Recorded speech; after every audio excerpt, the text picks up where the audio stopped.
We finally made it here to the Museum of Flight here at the southern end of Boeing Field. Very proud of this museum they are, and of course it is all about the Museum of Flight. It's not a specific Boeing facility, although what we're about to see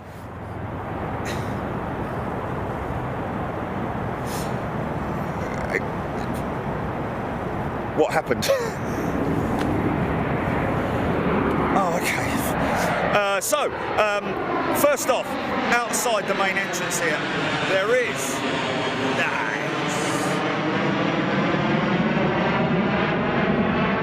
wow, he's in the clouds already. Okay, as you can see, we are at the receptive end of the airfield. This is 14 right and 2-3 left, I think it is. 3-2 left, sorry. Anyway, just to kick the show off, I've got to say, folks, a lot of people know, a lot of people don't know. My dear old dad flew these beautiful aeroplane way back in the old pre-jet age era. The Constellation, this is the Super Constellation, the Super G, and my dear old dad flew with Skyways of London. Got a picture of him standing, I don't know where he is, but anyway, I'm very proud to say that my old dad flew these wonderful old machines, and if you ever get the chance to look inside the flight deck of one of these things, it's even more impressive to think how they did it. But anyway, so let's go inside the museum. I don't have your comments running, folks, because obviously I'm remote, but we're going to go in through the museum, make our way across the bridge, because we want to get to the other side of the street, where the main exhibits are that we want to concentrate on, which is the Boeing 747, the 100, the first ever Boeing 747, the test aircraft, really, which a lot of people will talk about in terms of the difficulties that they had with that aircraft. She took off. This particular aircraft that we're going to see today took off yesterday, 53 years ago, on her first ever test flight, her first ever flight. So let's go inside. I might be sticking the camera down on the ground a couple of occasions because obviously we need to respect people's privacy and we don't want to be pointing the camera in people's faces. So we want to get out over the other side as soon as we can so that we can not have all the kids screaming and shouting and going, "Oh, daddy, daddy, look at that plane," which is a bit like me. Okay, folks, let's go. The Constellation. Right, what I'm going to do in a second, of course, beautiful big radial engines, much like what we saw the other day. Very odd looking aeroplane in terms of her shape.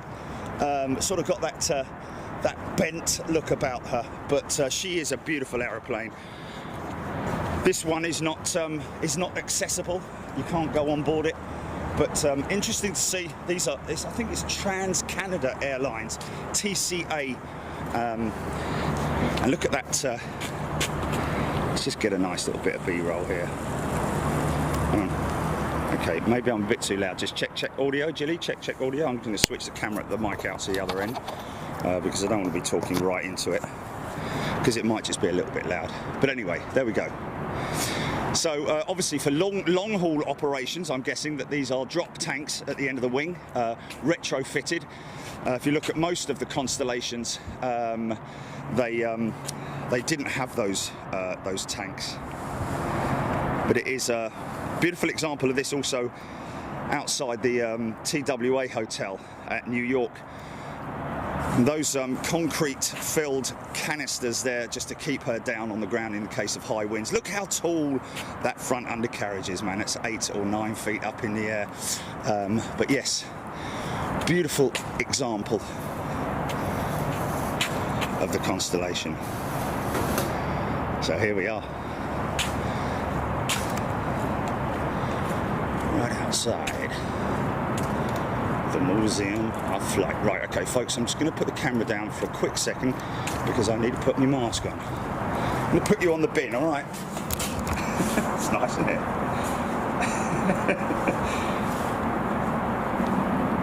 All good?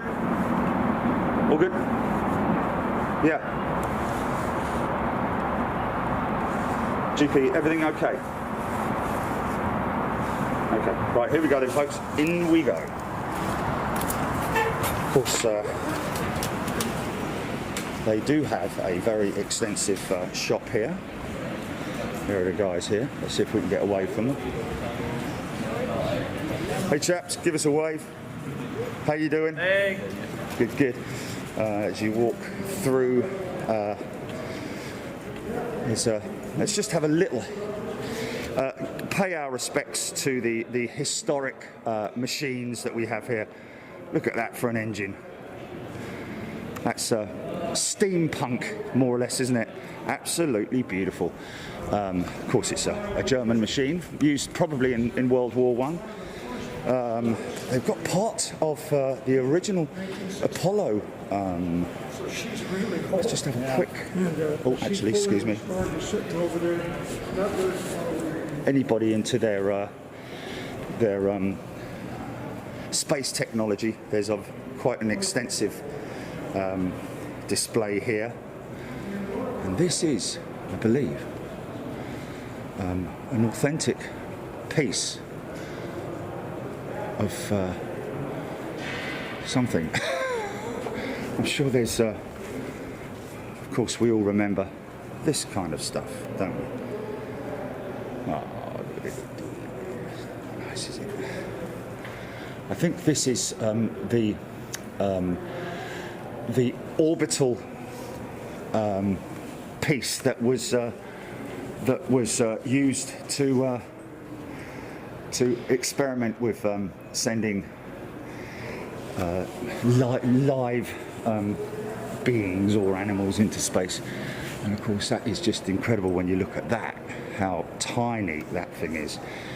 That would be. How are we doing on everything okay, GP?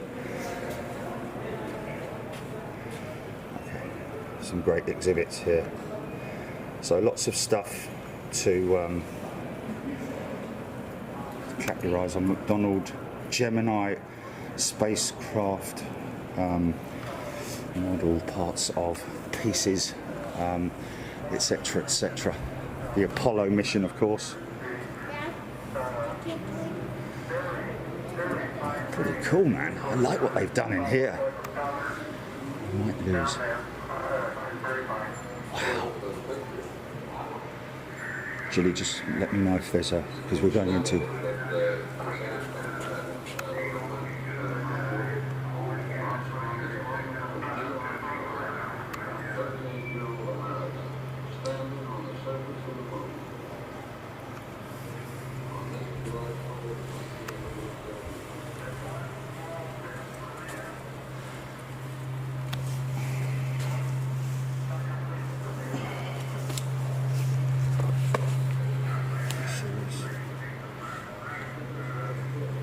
Stand by.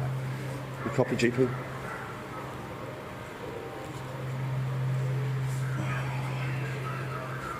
Stand by, folks. We just need to do this. Are you okay? You're okay, Julie?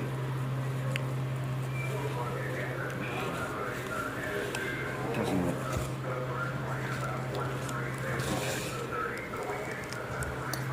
Oh, look at that, man. Yeah, that is pretty cool, isn't it? Now, that was the rocket blasting off, I think. So that's the module that came back down to into the sea, wasn't it? That's the re-entry module, I think. And then, of course, you've got this is the that's the module that landed on the moon, I believe. But look at this. I mean, remember, ladies and gentlemen, we're talking about technology from the 60s here. But look at all the latches and everything here. This is just so impressive. I mean, this is I mean, when we talk about computers, all of the computers involved with the space program, the initial space program, the Apollo mission, the first Apollo mission, will probably fit into your phone. That is what's the most impressive part of it. Oh look, you can have a go in here, bring the kids in. Oh yeah, look, you can actually attempt to land the module itself. I won't have a go because I'll probably forget to put the undercarriage down. But look at that. I mean, look how impressive that is there, right there, man. So impressive. And then, of course, other components.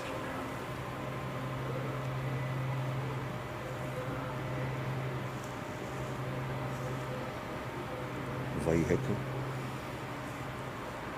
Yeah, pretty impressive. Pretty impressive. Okay, so there you have it, ladies and gentlemen. That's the I think that's the Saturn V rocket, which is pretty impressive, man. Don't forget, folks, we're talking about technology, which is the when they were just developing things like the 707.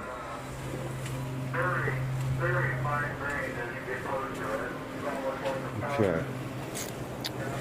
Now, I just want to do a quick little shot of that for our B-roll. Wow, look at that.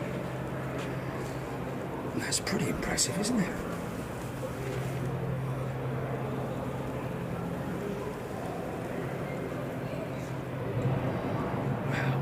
Crazy. Okay, here we go into one of the other halls. This the amount of stuff that they got here, folks, is so very impressive. That looks like the front end of a 727, if I'm right in saying. I think. Look how beautifully polished she is as well. What's there's the Blackbird.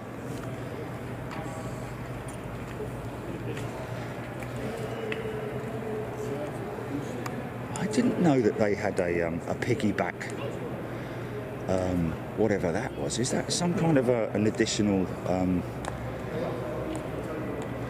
booster jet of some sort? Right down there, the Phantom.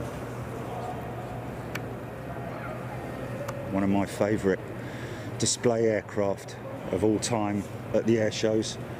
And of course, they've got all sorts of other stuff here as well. Douglas DC-3 up there.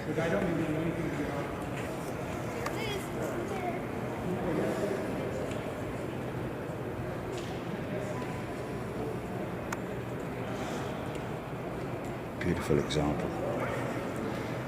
Look at that. Let's just have a little look at this, shall we? Because if you remember, folks, that that where we are here was originally the first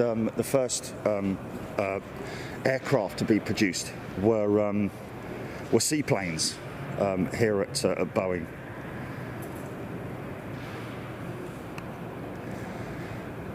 That is a very impressive looking machine, and again, it's one of those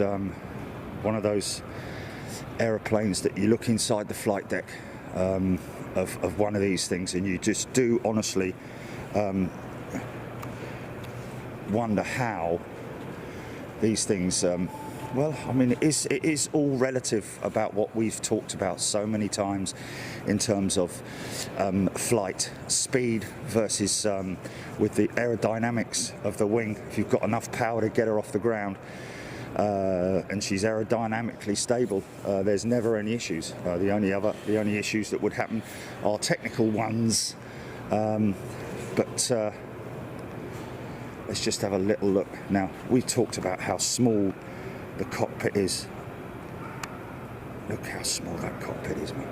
Did have a secondary pilot, I think, maybe the navigator, who sat right behind the pilot, but a little bit of a blast off of there.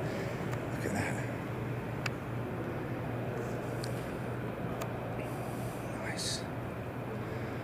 I think that's a 727. Looks remarkably like the front end of a 727. Let's just go and have a little look at a little bit of a closer look at her, shall we, if we can.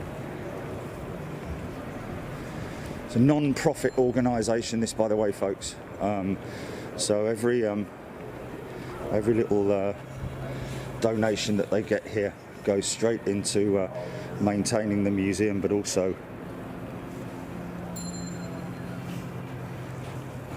look at that old school. And that, of course, look at the riveting. Look at the riveting around this thing, man. Oh, hello. We have the, we can go on board, I think. Stand by. Let's just have a little look.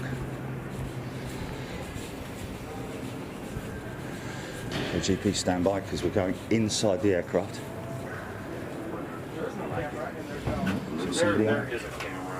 Oh, there is somebody in here. Yeah, power video. So these are all on a loop.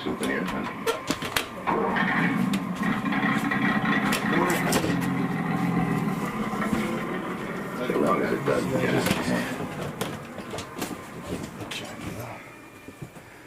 Look at these lovely old seats. Look at this. I know. I'll have to go back and look at this. This is when it used to really be travel, wasn't it? Okay, look at that analog. This is what is known, what we call analog displays, folks. There's the 6-pack there, which is what pilots these days don't have to rely on so much in terms of the computers that they have on board the aircraft. Flight management computers literally flick from one screen to another. However, there is one analog display that remains on even the most modern of aircraft, and that is your artificial horizon, which there will always be a backup. And there's your tiller, ladies and gentlemen, that we've talked about so many times, to steer the aeroplane. If they want to, that is. Of course, they can use the foot pedals if they want, but there you go. So, interesting to see that this has two throttle quadrants on it. So does that possibly mean that, or did was the third engine just an auto system? I don't know. It certainly seems that there's your speed brake that we've talked about so many times, isn't it? There's the trim wheels. The window handle, is it? Oh, hold on a second. Oh, the tiller's there. Sorry, my apologies. The window handle, yes. Sorry, who's got that right? There's the tiller there. There's the tiller down there. Say about that. And of course, the old days of. I mean,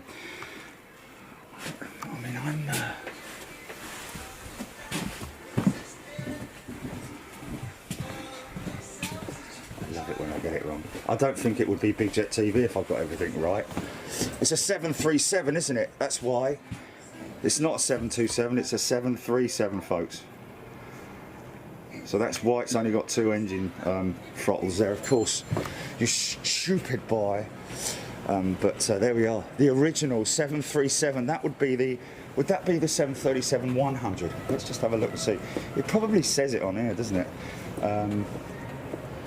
Actually, yeah, US Air. Wow.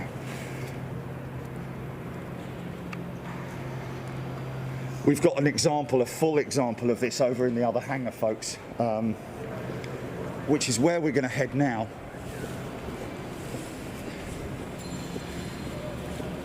Of course, a lot of veterans come here to reminisce about bygone era.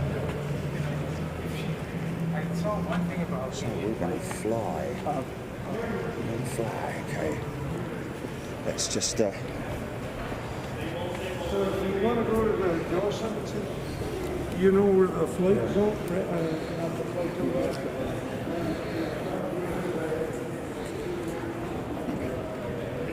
Here we go.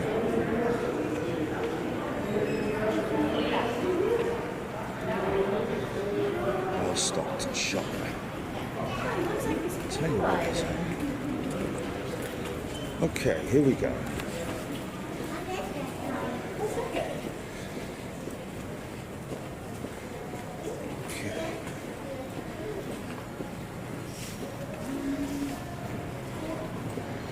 Hello, sir. How's it going? Very well, thank you. Okay. Oh. That's pretty typical. Okay. Beautiful old historic building there, which has more or less not been touched. There are quite a few buildings dotted around here. I did take a drive out here earlier on. And you good, GP?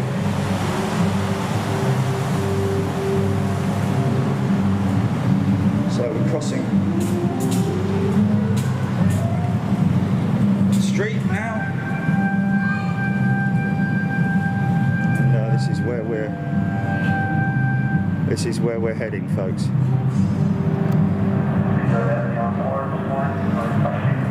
Quite a few historic buildings located and dotted around still here at Boeing Field.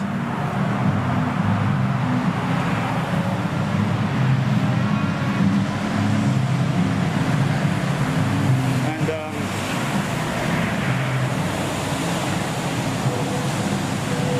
so I'm imagining that they flew Concorde in here. And I was talking to Ted. This morning. One of the. Oh no, that's what I didn't want. Anyway, you can't avoid screaming kids at museums, can you? But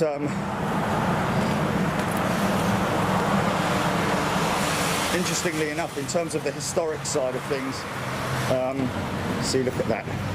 Let me just show you quickly, folks. For those who appreciate the history,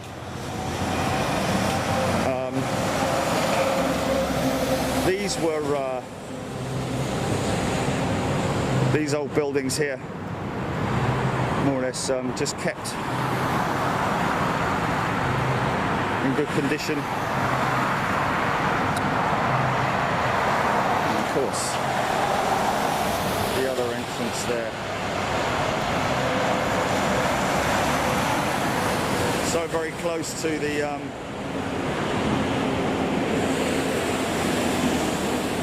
you're basically surrounded by Boeing buildings. It is quite amazing to see an active assembly and delivery centre here. More a delivery centre, not assembly line. There's nothing really assembled here. But anyway, here we go. Automatic door. Okay, maybe not. Okay, here we go. Straight in with the shuttle, ladies and gentlemen. Gosh. Wow, it's big, isn't it?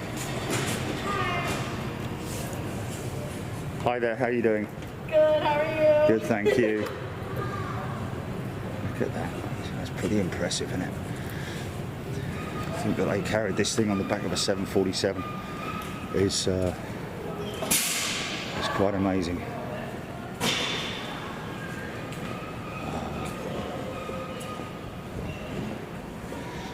So obviously the Americans are very proud of their space program.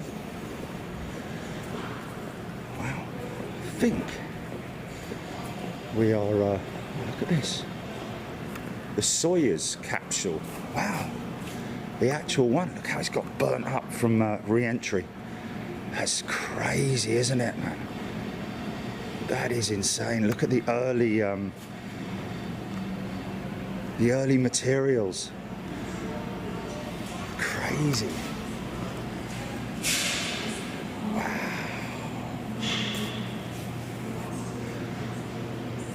I think they're the directional boosters.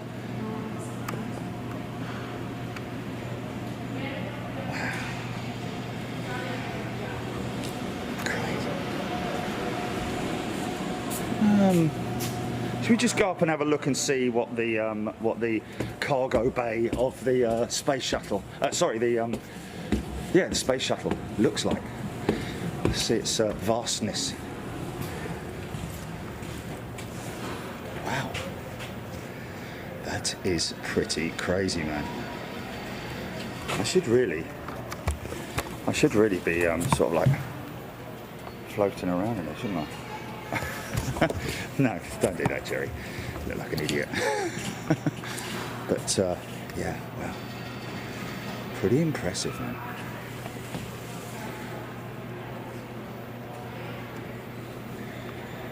Oh, it is a. It was used for familiarization training. Fantastic. Thank you, Keith. Thank you, folks, for all your comments. Of course, if I can't talk to you, then obviously it's helpful if you educate those who are watching as well. Wow.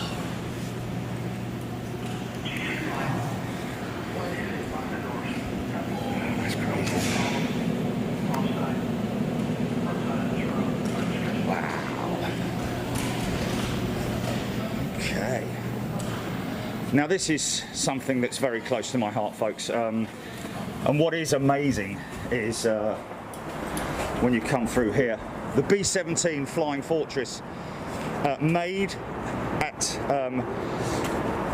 a number of different locations here in the US, but I think they were also built here at Boeing Field. I might be wrong, and I stand to be corrected. But of course, it's a shame she's got covers on her. But it is an amazing example. She is, I think, possibly one of the aircraft she may have seen service. I don't know. Very, very fortunate to get out of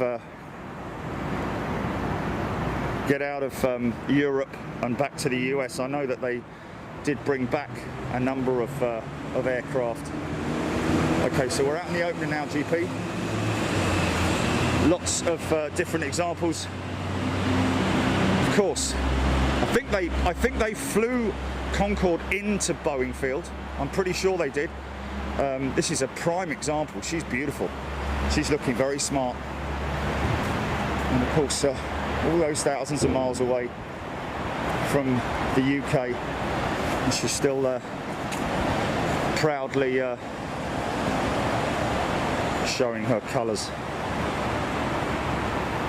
And we've talked about before the how far back the undercarriage, well, I should say how far forward the crew were. And I remember talking to a number of different crews who flew the Concorde, but when they turned on to at London Heathrow, they had to literally almost bring the aircraft right the way out to the grass in order to get her on the runway.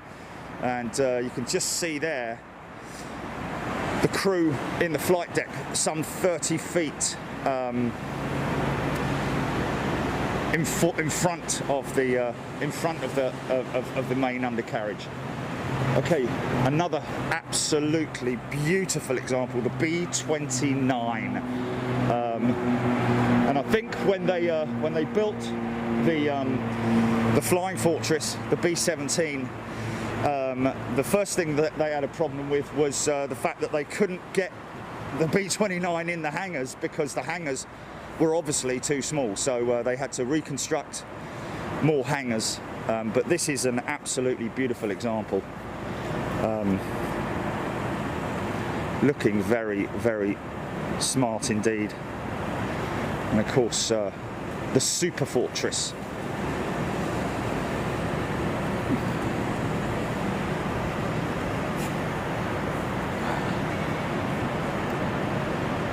Yes. Do people want to go on board? Let's have a little look. Okay.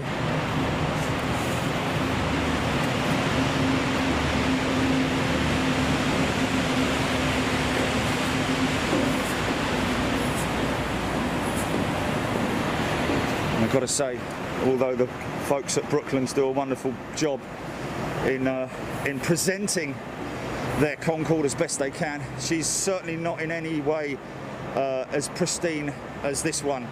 Of course, she's undercover here and really well looked after. Let's have a look. And of course, don't forget that the Concorde.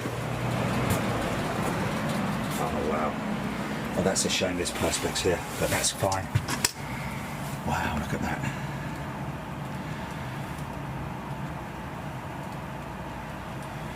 most incredible flight deck. Flight engineer's seat there on the right.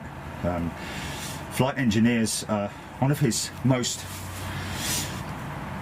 important tasks was moving the fuel around, believe it or not, to maintain the pitch angle, the correct flight angle for the aircraft to maximize its efficiency, and that was one of the most important aspects of the flight engineer's job.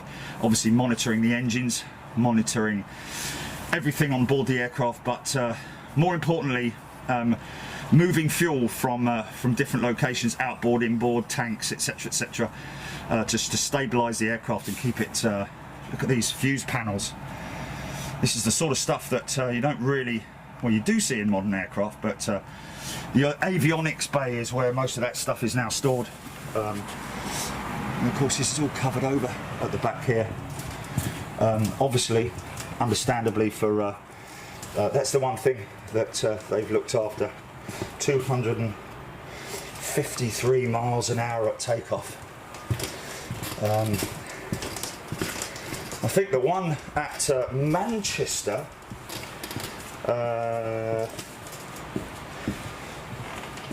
Her Majesty's seat was this one here. You can actually sit in that seat on the Manchester example of the Concorde.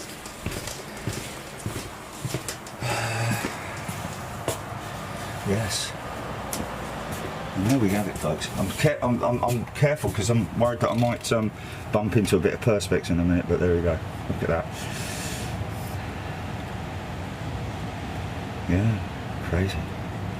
Look comfy for the era, don't they? But this will have been they would have swapped the seats out and put new cabin in when the aircraft were modified. Now, I've talked, folks, about this wing before, haven't I? And really, again, it's quite difficult to really get a good idea. But you can see by her design that even outboard, right there at the tip of the wing, there were fuel tanks out there. And this is obviously a most impressive. It's a delta wing, isn't it? No horizontal stabilizers or anything, because it looked after itself in terms of its. Look how small those windows are, man. Crazy. Do what, sorry? Oh, okay. There's always someone in there. Okay. It's a lovely example, isn't it? It's beautiful.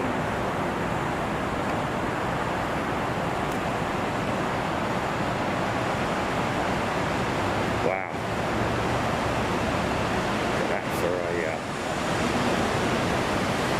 a... yeah, I can. That's what we're coming to, folks. That's what we're coming to. 747. The City of Everett, number 1, 727, 707. Looking quite tiny, really. There's a very not famous picture, but B-52 in the background there, folks. Look at that. We've seen those at Fairford a couple of times. Caught a big smoky takeoff from those. Obviously, still operational. But let's move down. Have a little walk around outside. Let's just get a shot of that B-17. It's a shame she's covered up, but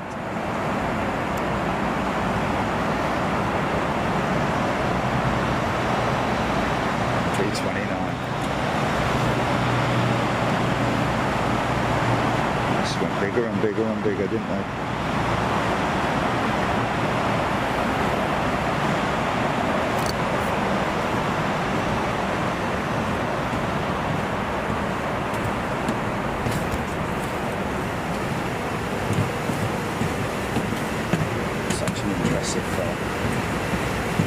I mean, for the era,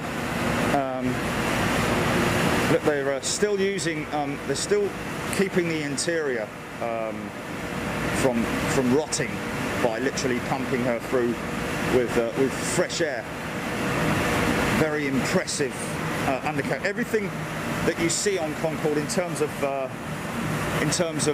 technology is absolutely amazing when you consider, again, sort of like pre-computer era. And I believe that these doors here, from memory, these shutters here, were to protect the end. It was to guide the air at the right speed for them to reach the optimal speed.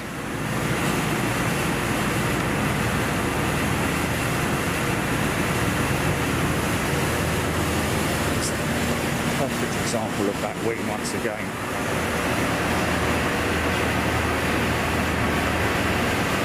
SNECMA, France and Rolls-Royce joint enterprise. Also, I believe, also powered the Vulcan as well. Now you can see the droop on this wing. You can really see the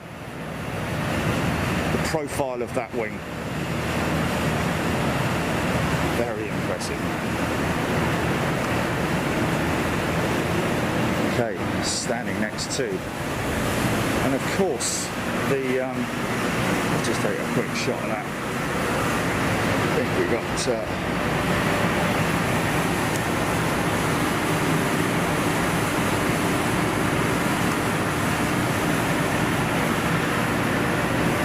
bucket style reversers. And they actually apparently use these to slow the aircraft down as well. And the latter variant of the Concorde was fitted with the instead of the skid that the original jets were. It's quite an interesting profile there, isn't it?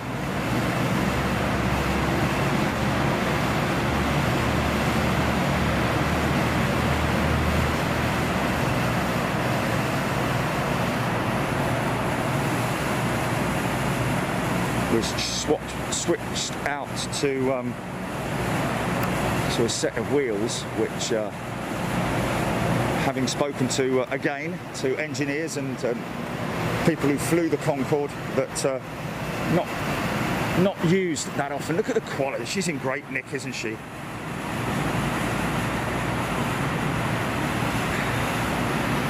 And on to, and still flying, I believe, in the early days of the Concorde, the Boeing 707. Although this is, by the looks of it, the Air Force One, is it not? Don't know if anyone can confirm that. These are the, I think JT. Would these be JT 3Ds on this jet? Beautiful example of her. United States of America. I'm just having the job to polish the thing. Would have been awesome, wouldn't it?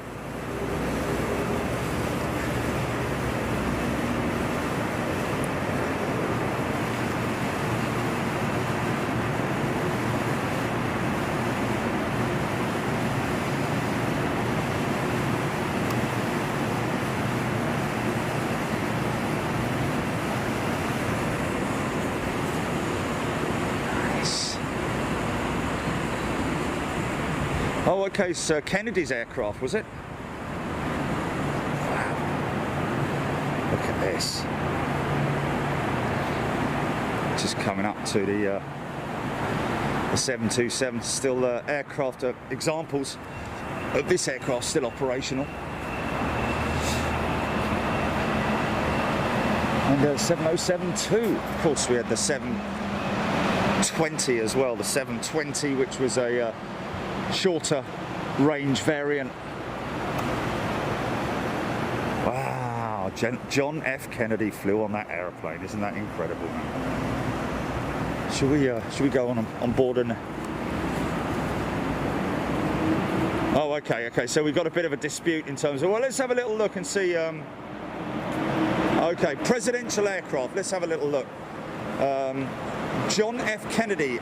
Lyndon B. Johnson, Richard Nixon, Gerald Ford, Jimmy Carter, and Ronald Reagan. Now, I think that is this aircraft, I believe. Prior to that, Dwight D. Eisenhower and John F. Kennedy, 137B. So which is this one? Let's just go and have a little look, shall we?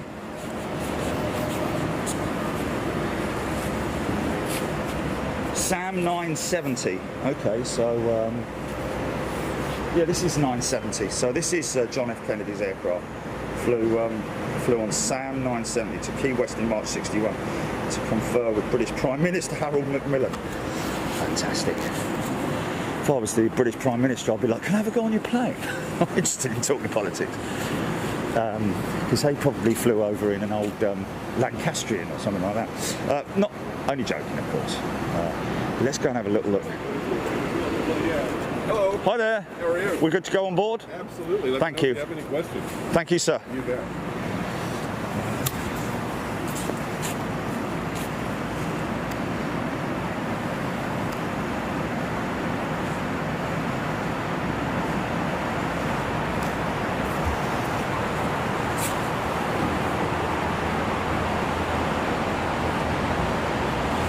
Now we're talking now.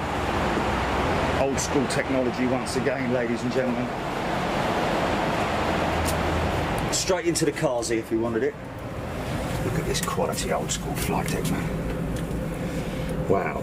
Now, this is the position that I used to fly with my dad on the jump seat. The third seat. Look how tightly confined it is here. Flight engineers panel, right there. Again, very important aspect of the job. Of course, that's all now taken away with all flight management computers. Again, perfect example of the six-pack there.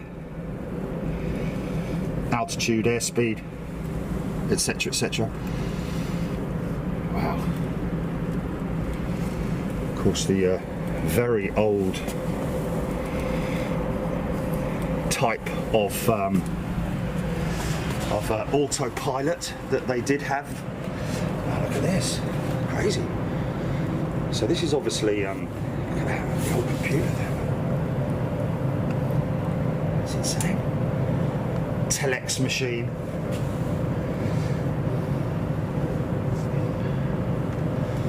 So this is all the galley and everything. Oh, it's got a great smell in here, folks. The kitchen, beautifully preserved, of course. I'm guessing this is his aides would sit out here as well. The valet station in there.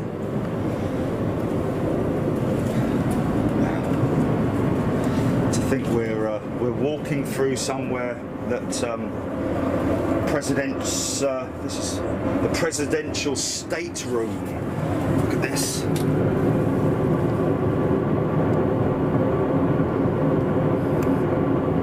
President on line 1. President on line 1. Sorry. Oh, this is bathroom. So what?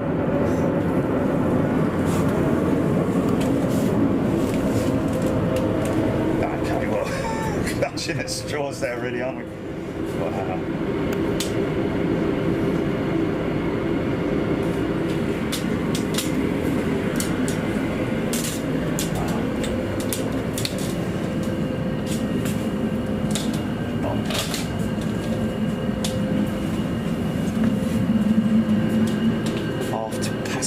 Compartment.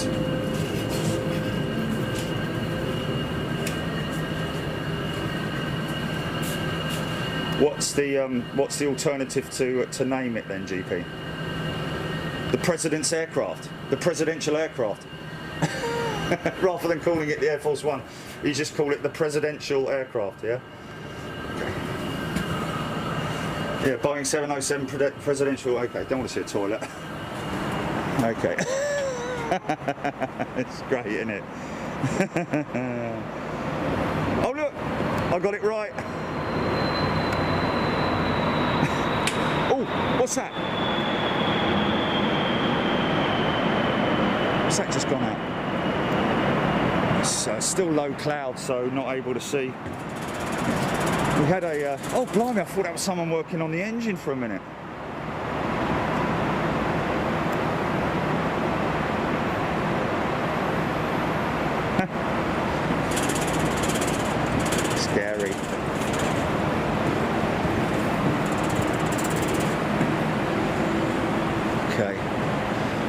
Days before winglets. Wow, look at these droops, man. Look at the droops here, man. That's pretty crazy, that is. How they are so forward.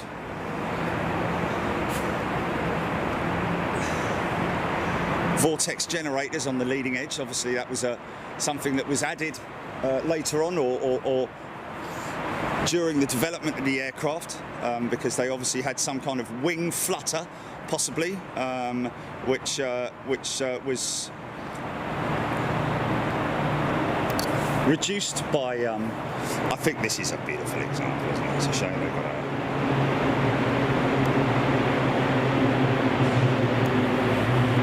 The 727, ladies and gentlemen. The Boeing 727. Get that right? Did I get it right?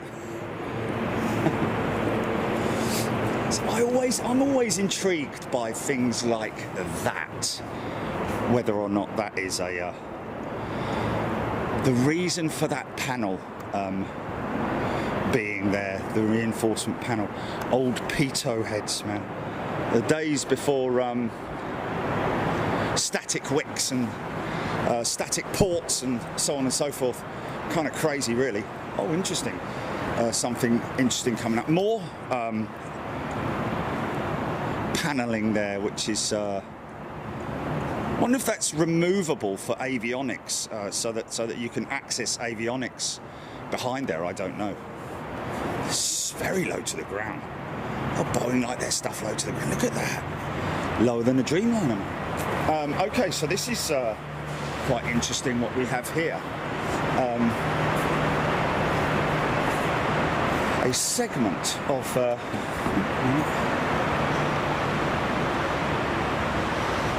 looked like my old man, that did. Don't know about the lady. Look, I don't know the stewardess. She looks a bit. She looks a little bit shocked.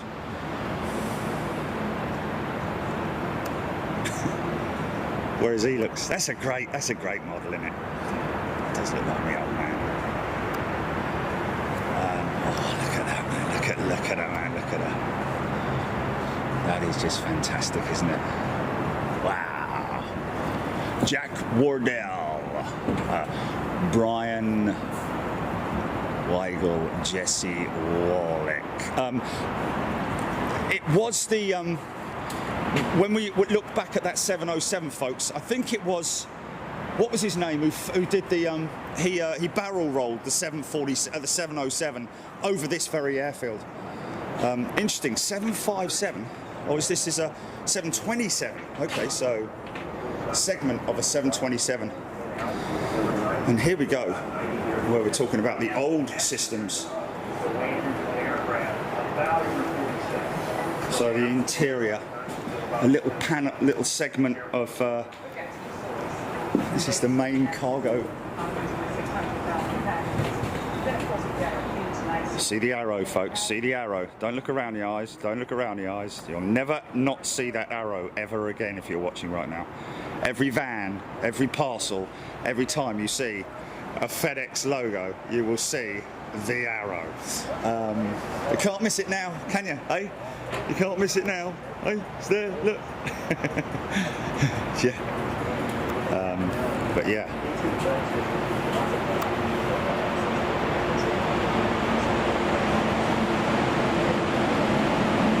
It's pretty impressive. And a great example, if you didn't watch last night, folks, we had a great show last night with the UPS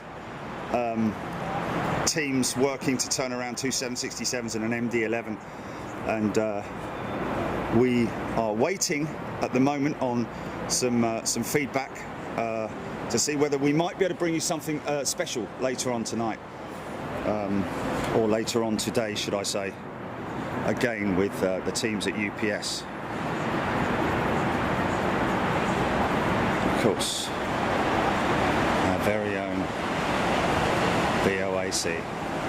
Right at the front end was actually Pan Am, who actually went to Boeing to say we need a bigger aeroplane than the 707, and Boeing nearly went bust, I have to say. They literally put their lives on the line. They put the company on the line for the Boeing 747.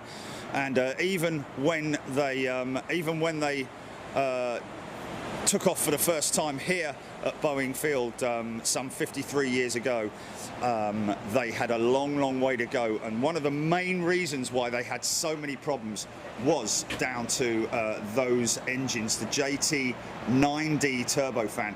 Now folks, remember what I say about, look how many blades there are inside that engine, the Pratt & Whitney JT9D, and then you look at the new modern high bypass ratio turbofan that we'll see on this Dreamliner in a little bit. Okay.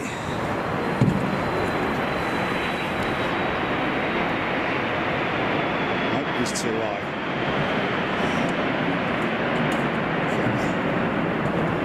Of course, we can never forget the Douglas DC-3, the Skyliner.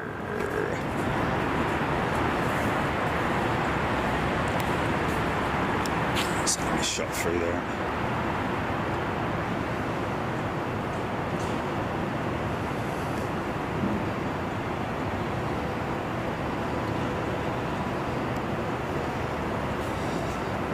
Of course, so many of the post-war aircraft that were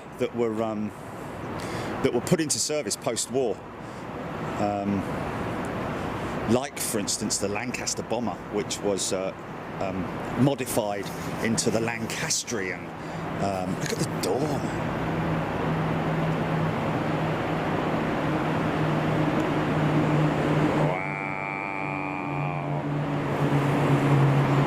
Wow. Somebody's saying when they visited here that they went on the Air Force One, sorry to call it Air Force One, the presidential plane landed here with Obama on board. Wow. Okay, here we go then, folks. Right, now, remember what I said about the technology, these engines. I mean, obviously, for their time, they were very advanced. Don't get me wrong, but obviously, overheating problems were the main issues. In fact, I think Pan Am's first ever historic flight on board the 747 was actually was cancelled. Well, not cancelled. They had to bring another aircraft in due to engine overheating. But look at the amount of fan blades that we're seeing in there. I mean, I don't know if you can count how many there are, but there's got to be a high number of them. But then look at this, which is the I don't know if we're looking at a Gen X engine or a Trent engine. In fact, that is the Gen X engine, and the reason why I say that is because she's got carbon blades. Looking very similar to the one that I built during lockdown. I'm very proud of that. So, let's go and have a look, a close look. Before we come to the Dreamliner, of course, this is Dreamliner number 4, I believe, or 3, one of the two. Let's have a little look outside this Boeing 747. In fact, I'll tell you what we'll do. We'll have a little quite a quick look inside her undercarriage bay, the front undercarriage. Of course, these doors would normally be closed. These doors would normally be closed, as you can appreciate, but now you can see how the mechanisms work inside. No braking on the front undercarriage, of course. Steering mechanism, which is there.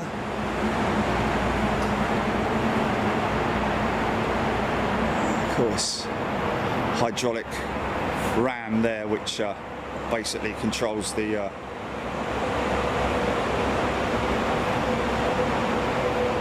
extension and retraction of the undercarriage.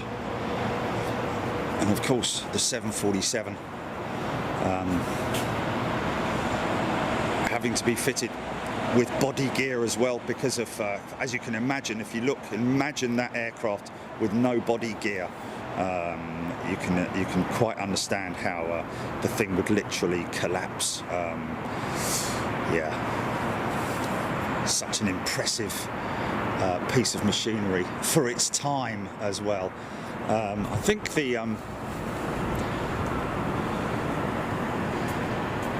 course, this is pre, I think, pre-slider Coldstream systems, although that looks very much like a Coldstream system.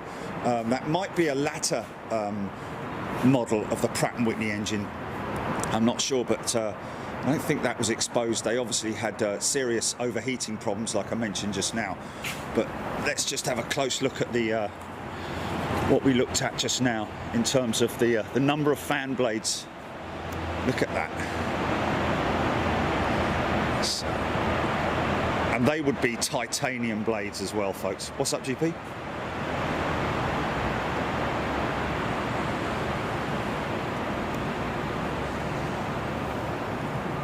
You can imagine as an aircraft designer walking underneath one of these wings.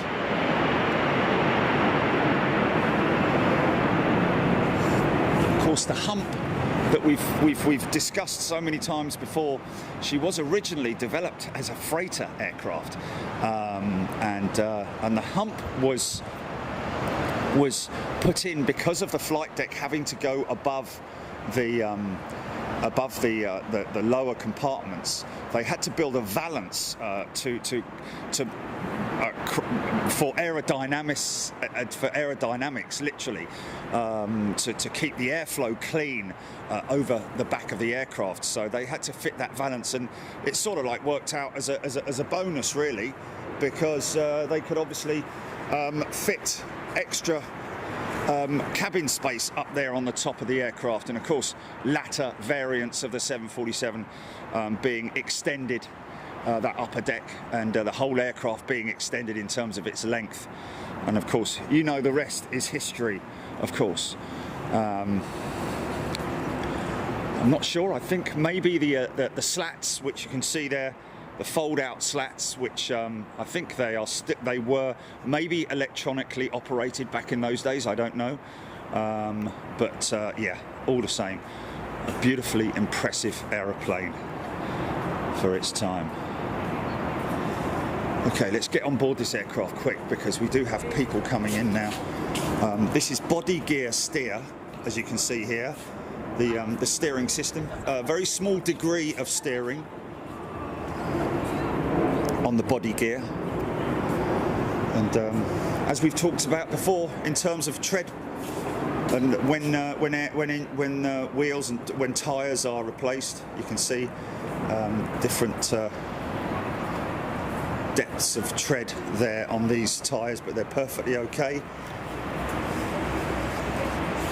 And of course, you've got the bay inside there, which is you can't really see it because of the dark, but still a very impressive aeroplane. Lots and lots of weight there. And here's another a good example of how the braking systems work. Now, if you look at your car wheel, you'll see the caliper. The white object that you see there going all the way around the wheel there is the caliper, and then you can see the discs inside there. And there's a number of discs that close onto each other, which are much like a clutch assembly.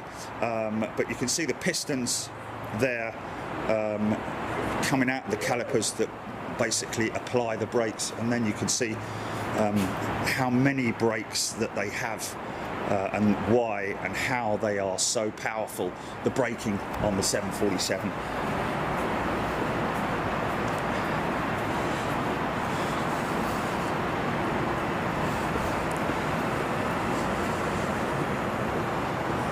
All good, GP?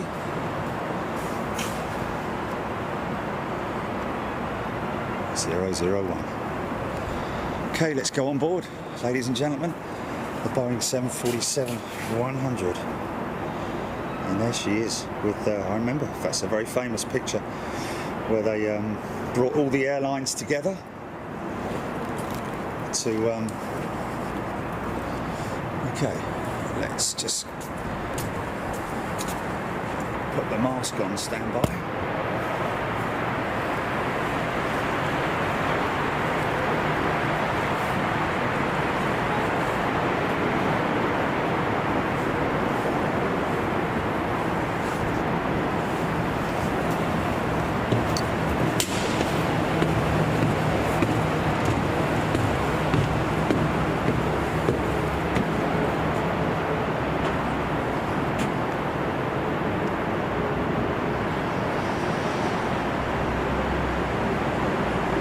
Yes, 53 years ago, this very aircraft departed this very airfield.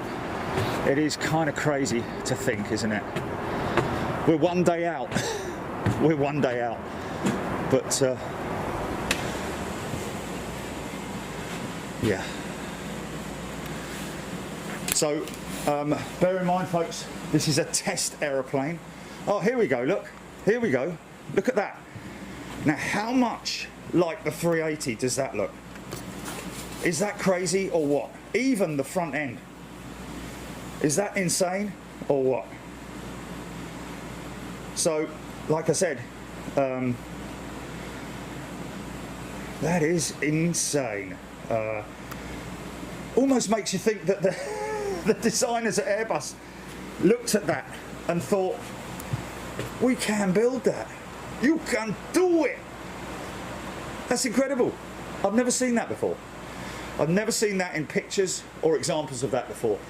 Of course, there's going to be a lot of people on here now saying, oh, yeah, okay. Okay, now here's what's really interesting, folks, is, of course, today's modern jets are what is known as fly-by-wire, which is kind of crazy because wire and cable are sometimes, people may get confused, but this particular aircraft is fly-by-cable, and you can see many examples. All the lines for the control surfaces are controlled by cable. Can you believe that? Of course, there are some electronics which are built in, but in general, more than anything, these early aircraft were still fly by cable, and you can see the anti-fray material around the edge there of that metal work to stop. And of course, this is all exposed.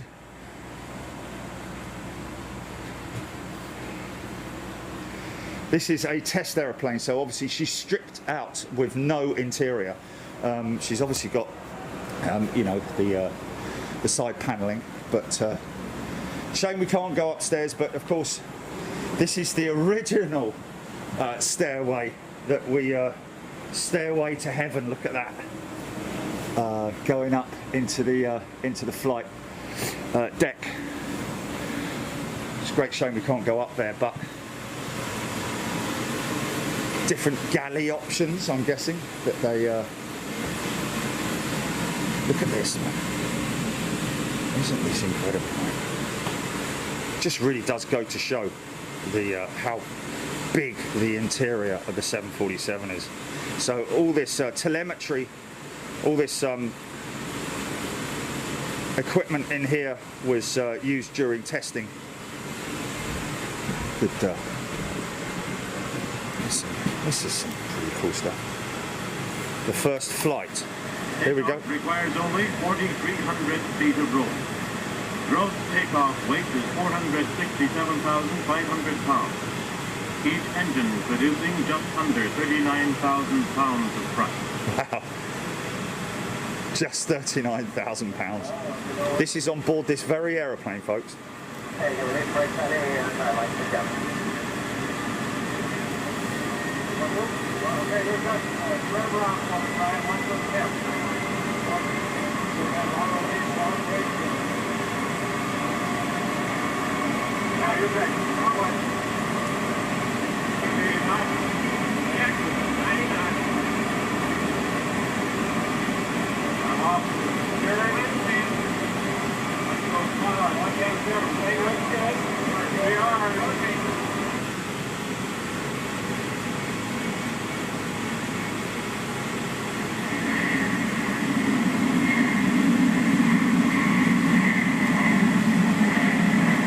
Puts the gear left down.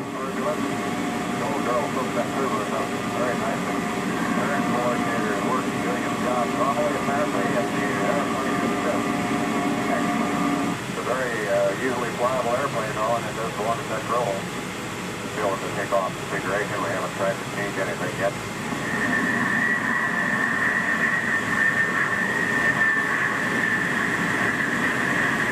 Might even see the old building, the terminal building, I don't know, depending on what flying qualities during the landing approach were almost unbelievable, and the airplane sits there like a stable platform. The pilot has to keep telling himself, leave him alone, doesn't need any help here. We just got pointed and the airspeed jumped. We let it just drive right on in and land. Lots more stuff on here as well, folks, that you can look around. Engineers' stations.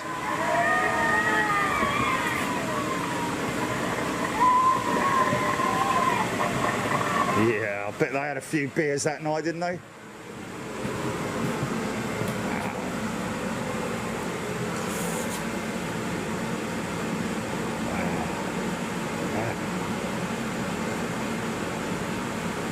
Crazy. Oscillation. Checking oscillation. The big problem that they did have in modern in test aircraft was wing flutter, which was literally the wings flapping uncontrollably, which is why they had to build in. Got a problem there, fella? I know how you feel, mate. I know how you feel. A bit like me on a streaming day. Oh, Jilly, I don't understand it. What am I gonna do?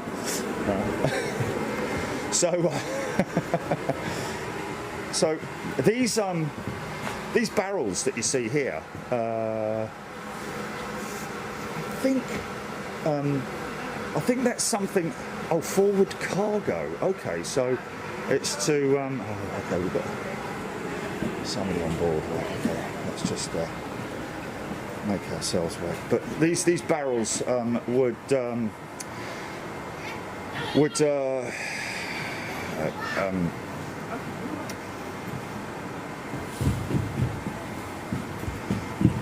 mimic human beings on board, the weight. So you see in modern aircraft they use plastic containers, but obviously they need to a little bit. It's quite interesting, isn't it? Because that would you up? It's not beer. No, it's not beer. That's funny, man. That's funny. Yeah, they've got to take beer with them, haven't they? 49 kegs of Hofmeister, or whatever it is. Oh, look, this is quite interesting, isn't it? Now, I wonder... in-flight refueling operator station. Okay. The Museum of Flight's 747RA001 was modified as a refueling test aircraft in the early 70s. The structure required extensive modification to accommodate all the elements of a refueling boom system, boom, flight director lights, window operator, etc., etc., as seen in the demonstration video, blah, blah, blah, blah, blah. Wow, crazy.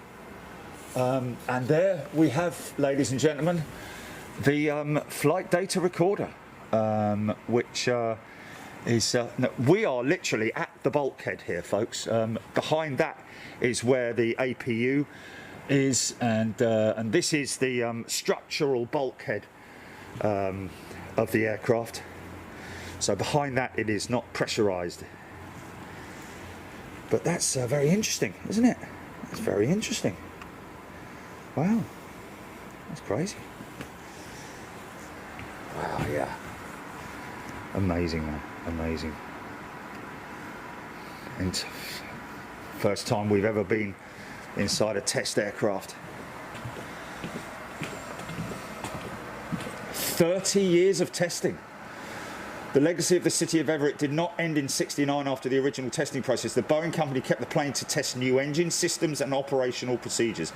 In '72, the United States Air Force used the city of Everett to successfully complete air-to-air tanking trials using a B-52 Lockheed SR-71, McDonnell Douglas F-4, that's the Phantom I think, and General Dynamics F-111. In '93, Boeing leased the city of Everett back from the Museum of Flight to conduct one final series of tests on two enormous engines for the Boeing 777. Wow. Many examples of that online, folks, if you want to look that up. And of course they are incredible to see those. In fact, the most recent one using the GE9X and seeing those little tiny JT engines from many years ago. Okay, there we go. So thank you, City of Everett. She's a little bit dusty, but she served us proud. Okay, look at that. NASA 737. I think that might be a 100 over there. And of course, we're coming to the 787, the most up-to-date aircraft. Oh, that's a big favourite that we've seen flying across London many, many times. The Chinook, folks. Look at that. Okay. So used quite extensively as a test aircraft as well. Very impressive. Oh, is that the APU over there? Let's just have a little look here. I think this might be. I think this might be an example of an APU, ladies and gentlemen. There we go. The auxiliary power unit. Now you can see, folks, are very well demonstrated here where the APU is situated at the back of the aircraft.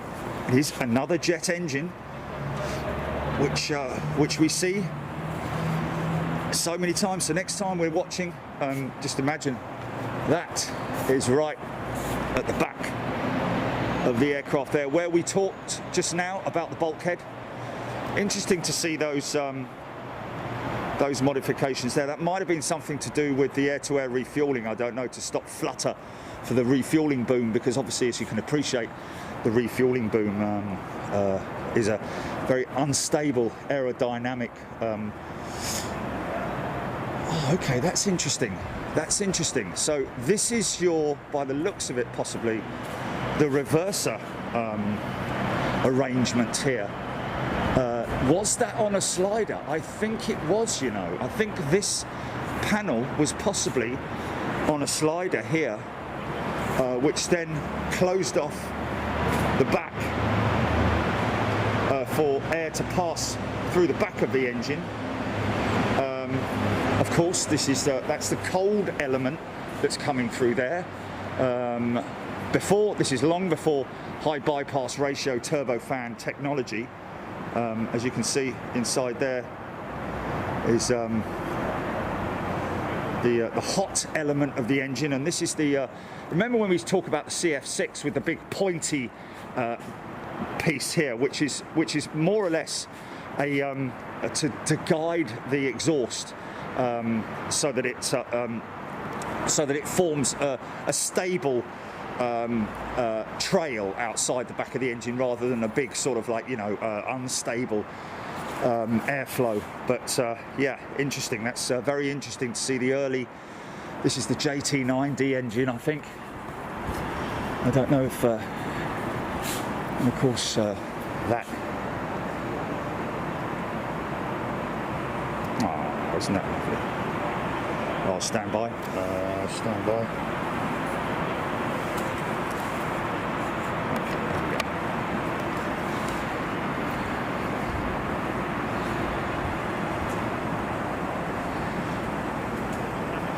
Of course, number 727s. We've seen one in particular being used for oil spill dispersal with the guys up at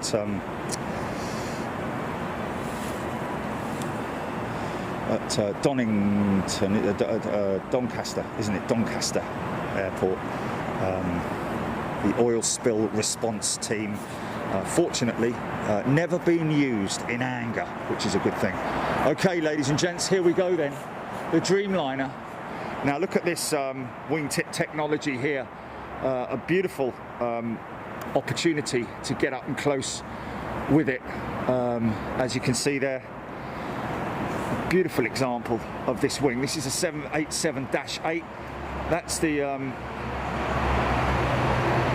fuel nozzle, which for fuel dumping purposes would be used. And how well and beautifully sculpted that wing is with those canoes. When we talk about canoes, they're shaped like canoes. That's literally this component here, which houses the hydraulic systems for the flaps. And there is the flaperon, folks, that we've seen so many times on the show with the 707. Sorry, the 707. I wish the 787 and the 777. The flaperon, of course, the aileron out there on the outboard part of the wing, which is also used for steering the aircraft or pitching the aircraft, and that flaperon is the main component used during flight. But it's also used as a speed brake or a ground spoiler when they land as well. And that's when, during landing, you'll see the aileron, the outboard aileron, being used more extensively. So remember, this is a carbon wing, ladies and gentlemen. And again, if you just missed it, a great example of how big the fan blade is, the fan blade assembly, compared to the core of the engine. Of course, suck, squeeze, bang, blow. This is the combustor. The combustor section is around about there, and of course the air is directed in, fuel is injected, and now you can see why they call it high bypass ratio turbofan. So the air that's being ingested into that engine, 70% of it is being directed through those static fins there, through and out of the back of the engine. Better example of it, as you can see here. We've looked at it many times during the show, where you can literally see right the way through the engine, and you can see that the airflow, and that's how advanced engine technology has come. So it is, and of course these clamshells, this particular style of arrangement here, the serrated arrangement, is to reduce the noise of the engine, but also to clean up the airflow, which again will of course increase decrease the noise, the sound note from the engine, which is why sometimes when these aircraft are coming in to land, you get that whistly noise. If you watch us when they're coming over the paddock right over the top of us, you get that whistle from the engines, which I think is something linked to that. But a great example there of the Rolls-Royce. This is the Trent 1000.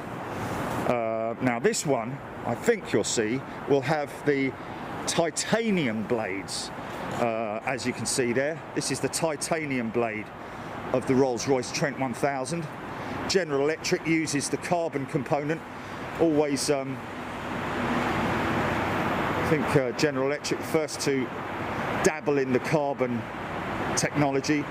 Of course, the titanium blade doesn't need that leading edge component on it to break away the ice. Of course, the leading edge of the carbon blade, as you can see there, is such a beautiful, it's a work of art, is it not? But that is to break, that's to protect the leading edge of the blade should anything be ingested. Highly unlikely that you get, I mean, obviously when you're flying through cloud,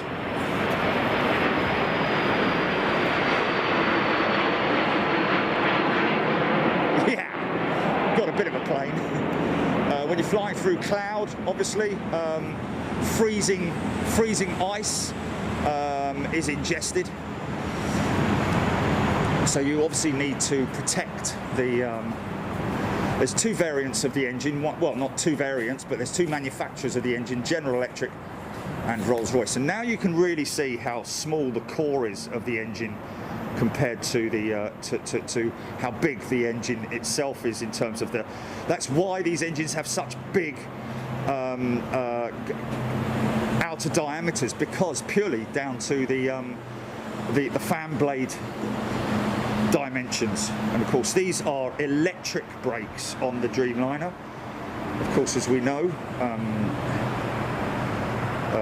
Boeing going through a few technical issues with the electrics of the aircraft in its early stages. Hydraulics, you'll see that you basically see there the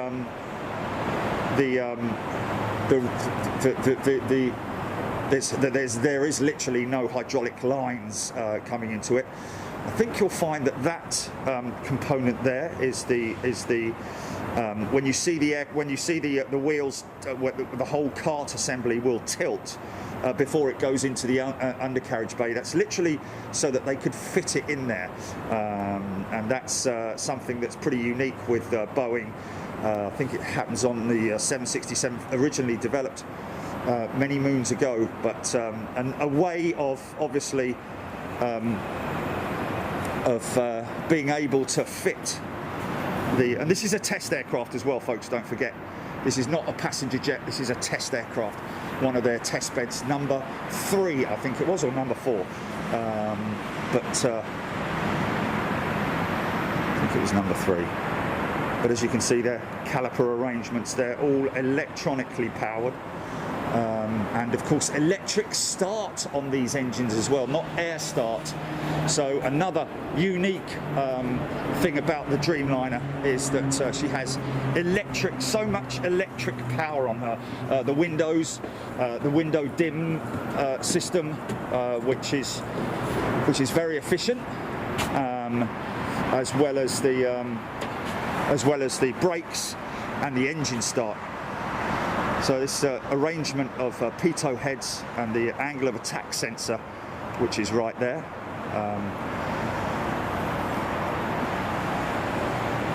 Okay, she's looking a little bit dusty, this one.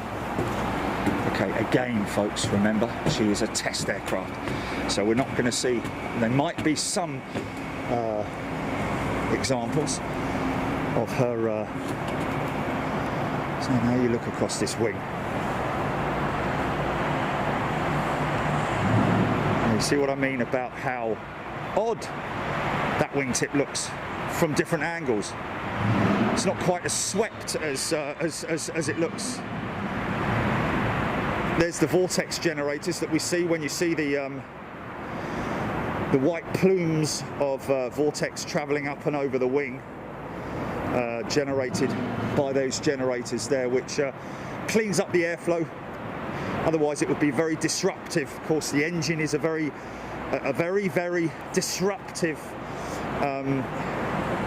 component, which causes a lot of turbulent air to pass behind it. But that's why they've incorporated that serrated style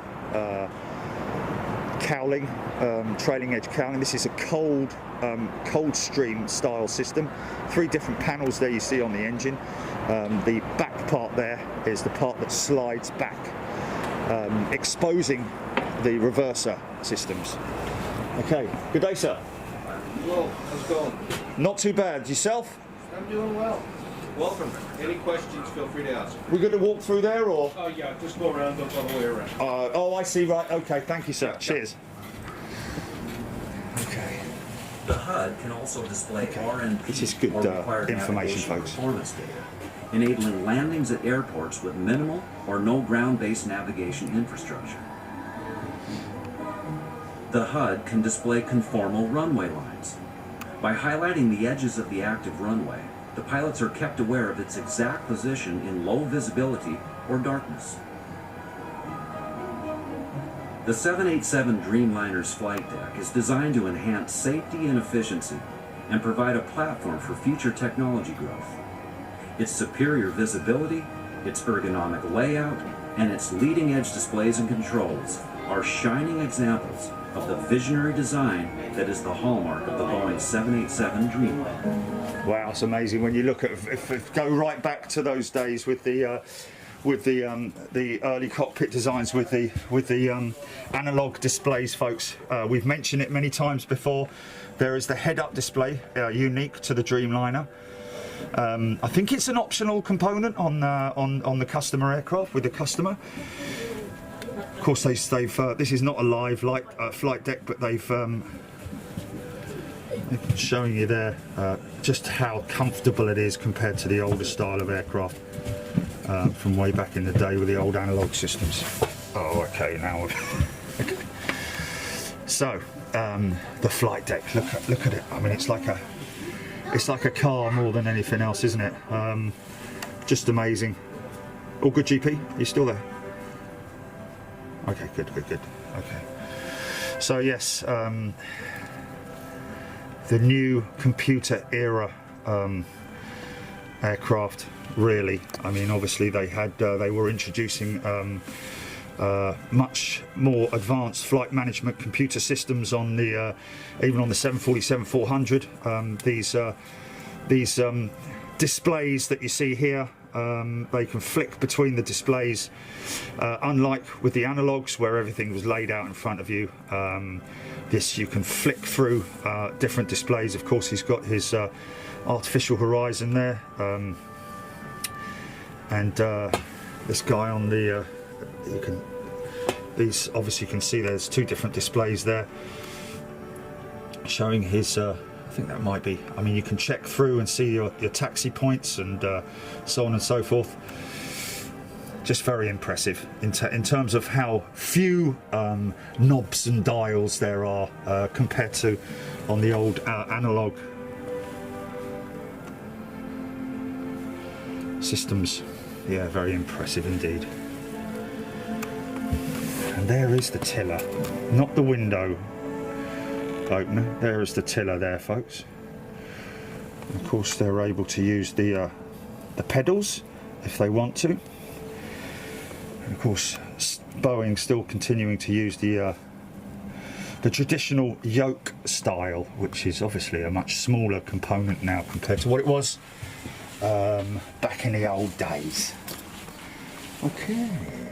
Building on a tradition of innovation and visionary design, the Boeing 787 here Dreamliner the different features the world's most advanced layouts. Of course, different airlines will choose different cabin layouts depending upon whether it's a long haul aircraft or well, most of them are long haul anyway, but depending upon what service they're going to do.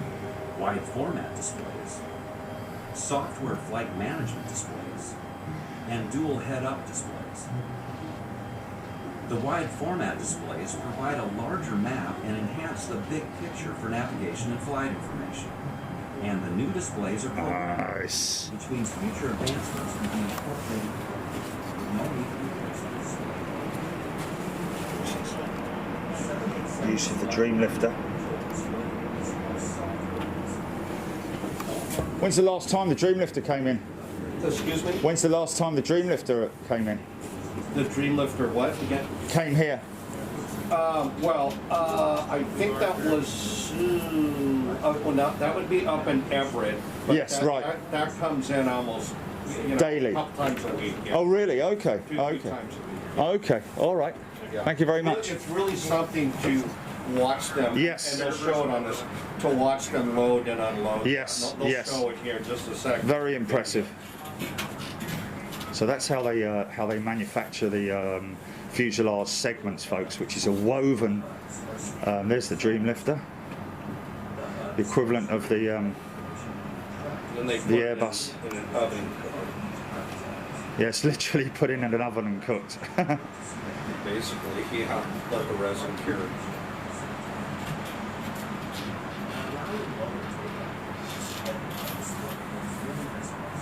There we go. Hello, welcome. Hi.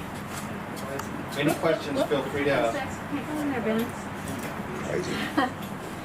So again, a test aircraft, which they would have demonstrated this to this aircraft to customers with different seating arrangements. This one's a 333. Sometimes they might have a 343, depending upon. Mind you, I can't think you'd fit a 343 in here. Yes. So this is, I'm guessing, the different types of carbon.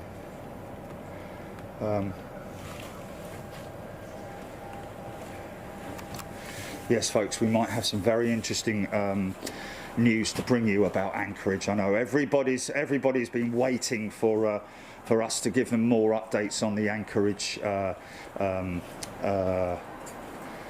project, and things are really starting to come together now.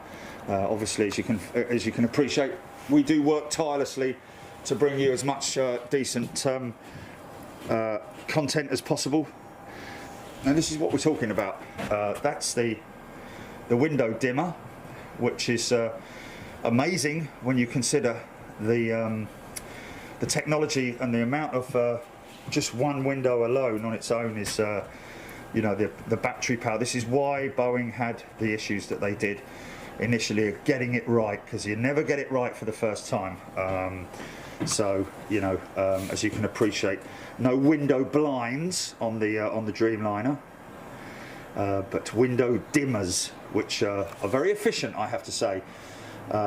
If you're flying on the side with the sun beating down through the window, you just push this 1, 2, 3, and then bosh.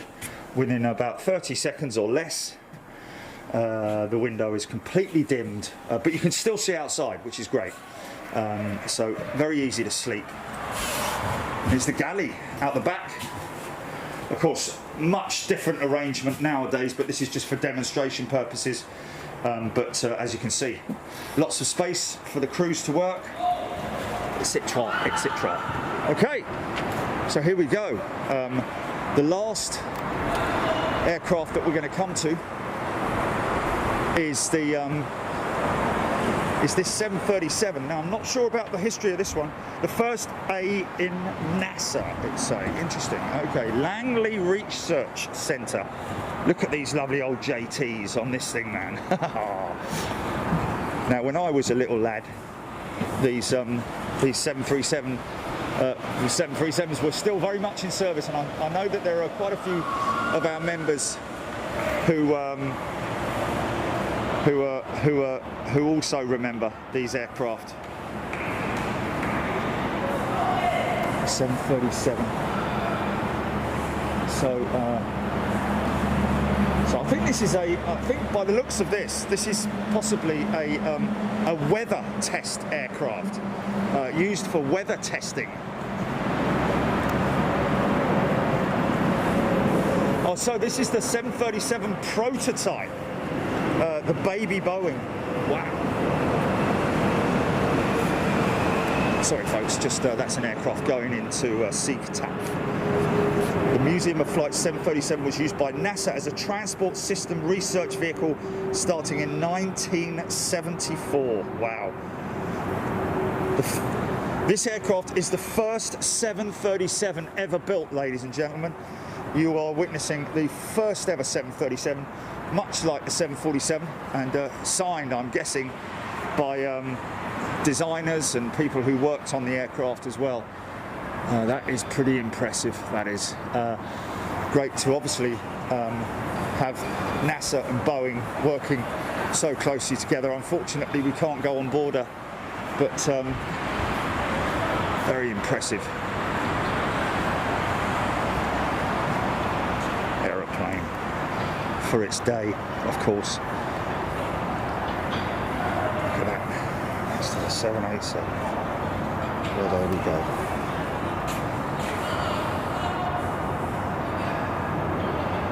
Well, well, well, ladies and gentlemen, how about that? We are done at the Museum of Flight. Thank you so much to Ted and all of the folks here at the Museum of Flight. And of course, as is the case with most, let's just take this bleeding thing off. Well, as is the case with most museums, all these guys and girls who work here will be volunteers as well, of course. A non-profit organisation, and what a fantastic display they've got. Of course, we've only covered a little bit of it. There is a huge amount of acreage here dedicated to the museum, and we're very proud to have done it, and I'm very proud to have taken you guys around it. So thank you. We will be back a little bit later on. We're just going to figure out exactly what we're going to do. I need to get some updates from the folks over at King County. We may be going over to SeaTac. If we're not doing SeaTac today, we're definitely doing SeaTac tomorrow. We need to do a little bit of research there because again, it's somewhere new for us. But I hope you enjoyed it. Thank you very much indeed for getting involved. Sorry I couldn't jump on the comments, but as you can appreciate, I'm carrying this camera. So thank you, and your live stream technologist has been Gilly Presswood. Thanks folks, we'll see you in a little bit. Cheers. Okay, GP, you can go for